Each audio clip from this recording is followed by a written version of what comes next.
Okay. It does seem though that with everything we're talking about, you are literally opening yourself up to everything, and um, I know that in both the CE-5 and the gateway, there's like this protective sort of element to it. But can you talk a little bit about that too? Because you both said that you've never had, and I'm glad to hear that, any sort of negative experiences. But when you're opening yourself up to literally everything in the universe, um, I don't know if what I'm trying to say is coming through, but um, Sure. can Yeah. you talk about that? Yeah, no, I get exactly what you're saying. And, back in the days, I didn't include any kind of disclaimer or super gung-ho about it. My perspective's changed a little. I've seen a lot over the years and with individuals but so in regards to the protection, right? There's a double-edged sword to that. And there's almost like a naivete about it where if you just go out and you don't feel you need any protection at all, that is actually a very conducive mindset to having positive contact. Because if you don't feel the need to have protection, you probably don't, right? And I don't want that somebody to take that sound bite and misrepresent it. So it's really hard to describe. If you have a splinter in your mind that's saying that you need to be worried or concerned, so we're going to do a protection meditation. Um, there's something there. It's like that's the thing that's going to attract whatever it is that you're concerned about, actually. And it's getting to this reflective component of the phenomenon that can occur. Uh, but I don't want to undermine or dismiss if people feel that they want to do a protection, and it's completely warranted. And so the whole thing about not I hope this that doesn't sound wrong to people not using protection uh, comes off the wrong way. I don't want it to, but there is a subtlety in that approach, right? Um, However, if somebody is just like not in the right mindset to be doing the work, like if you're going through some tough stuff in life, maybe that's not the greatest starting point for you to do it. Um, and and for people that say like, listen, I'm not going to go out and do this without protection. I mean, by all means, if you have the conviction to go out and do it and you want to do the protection just in case, go ahead, right? Nothing against it at all.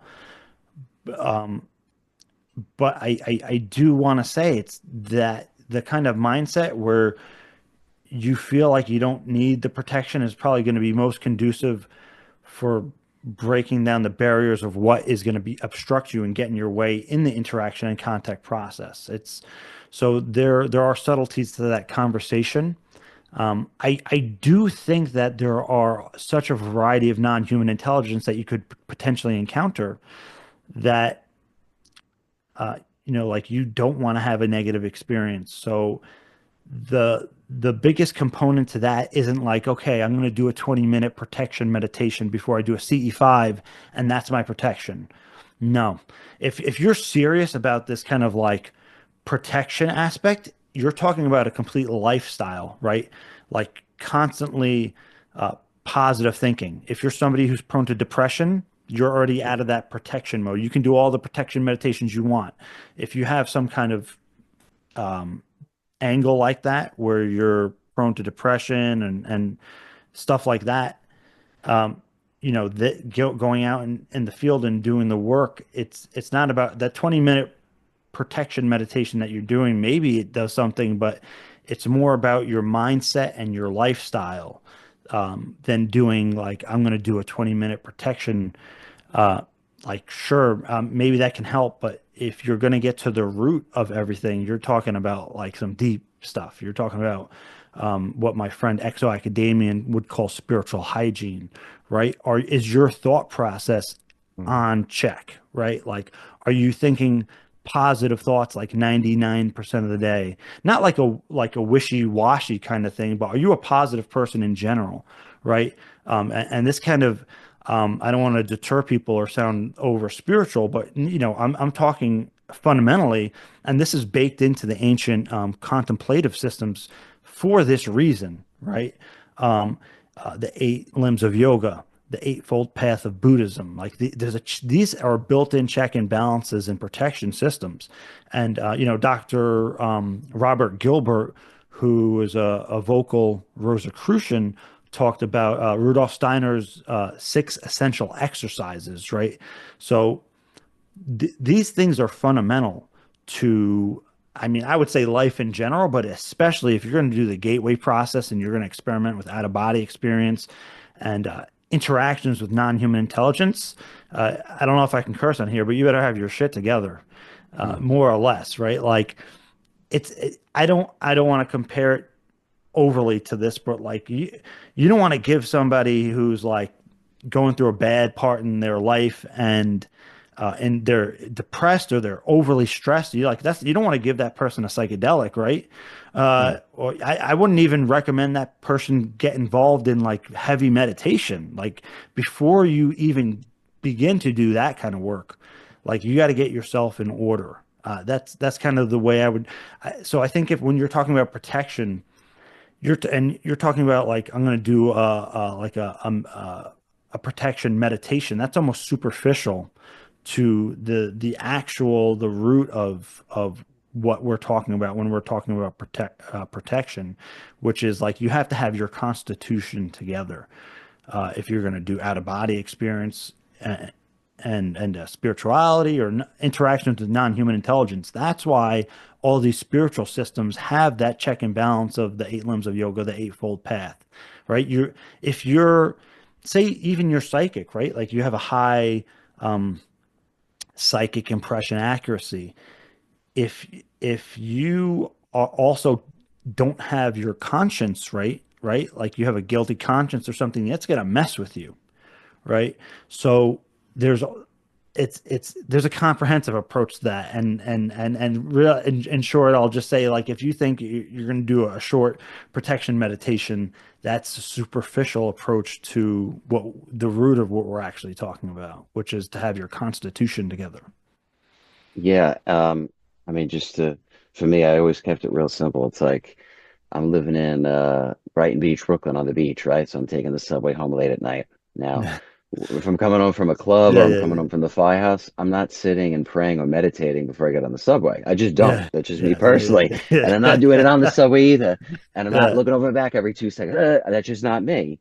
So what I'm doing on a daily basis is the most important thing for the overall, right? It's the preparation on a daily basis, whatever I'm doing. right, Whatever you're doing, do what you do. What I'm doing, that's what I do. I'm more worried personally about someone mugging me on the subway than having a negative encounter. And I haven't had someone mug me. Okay. I'm just saying overall, I'm Mm. more worried about people than the extraterrestrials. But if you think that's going to work, great. I remember speaking to a guy once and, he studied the dark arts. And I said, hey, what about doing like a prayer or meditation before you interact with something? He goes, do you think a negative being or a demon is really going to listen to your protection prayer? And I'm yeah. like, yeah, you got a good point. And I'm like, how do you know? He goes, how do you know if it works? And I go, you got a good point. I don't know. What do you tell me? And he's like, exactly. He goes, so you don't know what you're, interacting with. You think what you're saying, they're going to go, oh, we can't mess with him because they did a gold ring of protection around them. Hey, if that works for you, great, go ahead. But me, I don't do any. I'm not saying don't. Me personally, same thing. Like what James talked about, it's what I'm doing on a daily basis. If I don't feel right, I'm not even going there with the contact. If I had just say, somebody died in the family, something messed up, and I'm going through a 9/11 or, whatever, some crisis or someone died in the firehouse, something messed up. I don't know if I'm going to go out and do CE-5. You know what I mean? Maybe I just stay home and take it easy and go have some talk therapy. And then when I feel good, then go. Because if you don't have all your checks and balances in, oh yeah, when the people have negative encounters, the ones I've spoken to over the years, when they start to dig into their personal life or their health, you start to see a pattern. This is not just me. I know Mary Rodwell experienced this with a lot of contactees, people that were coming in that were abductees. When she talked with them about their personal lives, their physical lives, their health life, she saw all these other factors. And when you get them right, then the context changes as well too. So it's an interesting parallel. I mean, Stuart, I know you know about that too. Mary Mm. Rodwell's spoken about that. Oh, yeah. I love the points that both you gentlemen made, and I think you're absolutely on point with it kind of depends on what you bring to the experience, and it's going to be reflected back to you.